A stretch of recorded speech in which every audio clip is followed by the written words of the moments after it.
Claire était assise dans le terminal de l'aéroport d'Atlanta, le dos appuyé contre un mur froid, comme si elle avait besoin de ce contact solide pour ne pas s'effondrer. Entre ses doigts, elle serrait son billet d'embarquement avec une tension presque douloureuse. Quelques heures plus tôt, elle se tenait encore droite devant un comité élégant, répondant aux questions avec le sourire qu'on apprend à porter quand on a trop besoin d'une chance. L'entretien s'était terminé par des mots polis, parfaitement lisses, qui signifiaient pourtant un refus définitif. Une fois de plus, ses chaussures neuves lui brûlaient les pieds. Sa tête bourdonnait du vacarme incessant de l'aéroport et ses paupières luttaient contre la fatigue. Sur le panneau lumineux, son vol pour Wilmington, en Caroline du Nord, était annoncé dans 40 minutes. Là-bas, une petite ville oubliée, une maison vieillissante, et surtout sa grand-mère l'attendait. Une femme fragile, malade, qui n'avait plus qu'elle. Claire pensa aux factures empilées sur la table de la cuisine, aux médicaments comptés un par un, aux promesses qu'elle s'était faites de réussir, de sortir toutes les deux de cette spirale étroite. Ce billet n'était pas seulement un retour à la maison, c'était un retour vers une réalité qu'elle n'avait jamais vraiment quittée. Autour d'elle, les voyageurs pressés passaient, sans la voir, absorbés par leurs écrans, leurs projets, leurs certitudes. Claire se sentait invisible, comme suspendue entre deux vies possibles, sans appartenir réellement à aucune. Elle ferma un instant les yeux, essayant de reprendre son souffle, de rassembler ce qui lui restait de courage. Elle ignorait encore que cette attente banale, ce moment de lassitude dans un aéroport trop bruyant, allait devenir un carrefour décisif. Un instant où son choix ne serait plus dicté par la peur de manquer, mais par quelque chose de plus profond. Sans le savoir, Claire se tenait déjà au bord d'une décision capable de redéfinir ce qu'elle croyait être sa destinée. Un sanglot aigu fendit soudain le brouhaha du terminal. Claire rouvrit les yeux et tourna la tête, attirée par ce son qui ne ressemblait pas aux autres. À quelques mètres d'elle, un homme d'une trentaine d'années avançait d'un pas incertain, un enfant serré contre lui. Ses vêtements étaient hauts et coûteux, impeccablement coupés, mais froissés par le voyage et par la nuit blanche qu'il semblait avoir passée. Son visage trahissait une fatigue profonde, celle qui ne vient pas d'une longue journée de travail, mais d'une inquiétude qui ne laisse aucun répit. Le garçon, 6 ans peut-être, pleurait sans bruit, le visage enfoui dans l'épaule de son père, murmurant des mots incompréhensibles, trop épuisé pour se calmer. L'homme consultait nerveusement des documents, levait les yeux vers le panneau d'affichage, puis se dirigeait vers le comptoir, comme si une réponse différente pouvait apparaître par miracle. Claire observa la scène sans y être mêlée, mais quelque chose se resserra dans sa poitrine. Elle reconnut ce mélange de panique et d'impuissance qu'elle connaissait trop bien. Finalement, la voix de l'employé s'éleva, neutre et définitive. Plus de place disponible, enregistrement clos. Aucun autre vol ce jour-là. Les mots tombèrent comme une sentence. L'homme resta figé une seconde, puis hocha lentement la tête. Il s'éloigna du comptoir et s'assit lourdement sur un banc, pressant son fils contre lui. Il ferma les yeux, comme pour retenir ce qui menaçait de déborder. Malgré son apparence soignée, malgré l'aisance qu'il devait incarner d'ordinaire, il semblait soudain brisé, ramené à une vulnérabilité presque enfantine. Le garçon gémit doucement, cherchant un refuge dans cette étreinte silencieuse. Claire détourna un instant le regard, bouleversée. Elle savait ce que c'était que d'être coincée, de ne plus avoir d'option, de se heurter à un mur invisible. Dans cet homme inconnu, elle ne voyait ni richesse ni statut, seulement un parent dépassé, prêt à tout pour protéger son enfant. Une pensée s'imposa à elle, d'abord floue, puis de plus en plus claire, et avec elle une angoisse familière. Aider cet homme signifiait renoncer à ce billet, à ce retour indispensable.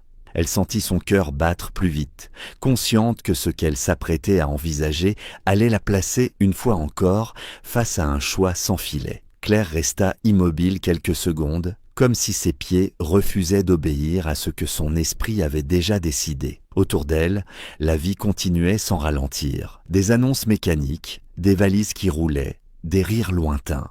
Elle regarda son billet, ce simple morceau de papier qui représentait la seule certitude qui lui restait. Rentrer chez elle, retrouver sa grand-mère, affronter les factures, la fatigue, mais au moins être présente. Renoncer à ce vol signifiait tout compliquer encore. Elle sentit une montée de peur, cette peur ancienne de manquer, de ne pas tenir, de toujours être celle qui sacrifie. Puis elle releva les yeux vers l'homme et l'enfant. Le garçon s'était calmé, épuisé par les pleurs, et respirait par à-coups, accroché à son père comme à une bouée. L'homme murmurait des mots rassurants qu'il ne semblait pas croire lui-même. À cet instant, Claire comprit que personne d'autre ne ferait ce pas. Elle se leva. Un mouvement simple, presque banal, mais qui lui donna le vertige. Elle s'approcha lentement, craignant que sa voix ne tremble si elle parlait. Arrivée devant eux, elle tendit le billet, sans explication, sans discours. Le geste était clair. L'homme leva la tête, surpris, puis déconcerté. Ses yeux passèrent du visage de Claire au billet,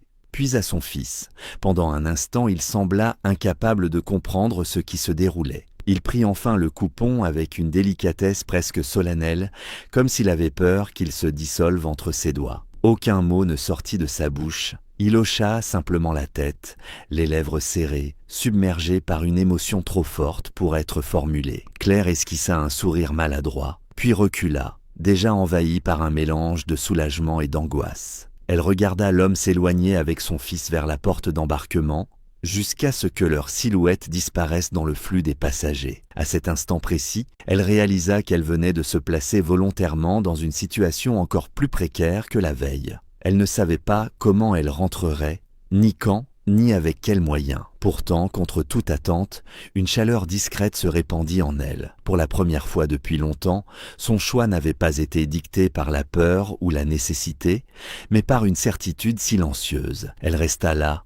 seule dans le terminal, consciente que ce qu'elle venait de faire n'avait peut-être aucune récompense, et pourtant, quelque chose en elle se sentait étrangement entière. Une semaine passa, sans que rien ne change extérieurement. Claire se retrouvait chaque matin dans son petit appartement, enveloppée dans une vieille couverture qui gardait encore l'odeur familière du linge séché trop longtemps. Le silence y était épais, seulement coupé par le bruit lointain de la rue et le bourdonnement de son téléphone qu'elle consultait presque par automatisme. Elle faisait défiler des offres d'emploi qui semblaient toutes hors de portée, notant des numéros, rayant des noms, puis revenant toujours au même calcul anxieux. Sur la table basse, quelques pièces et billets froissés étaient alignés avec une précision presque douloureuse. Elle comptait, recomptait, puis soupirait en pensant aux médicaments de sa grand-mère, aux rendez-vous reportés faute de moyens. Donner son billet n'avait pas transformé sa réalité. Au contraire, cela l'avait rendue plus étroite encore.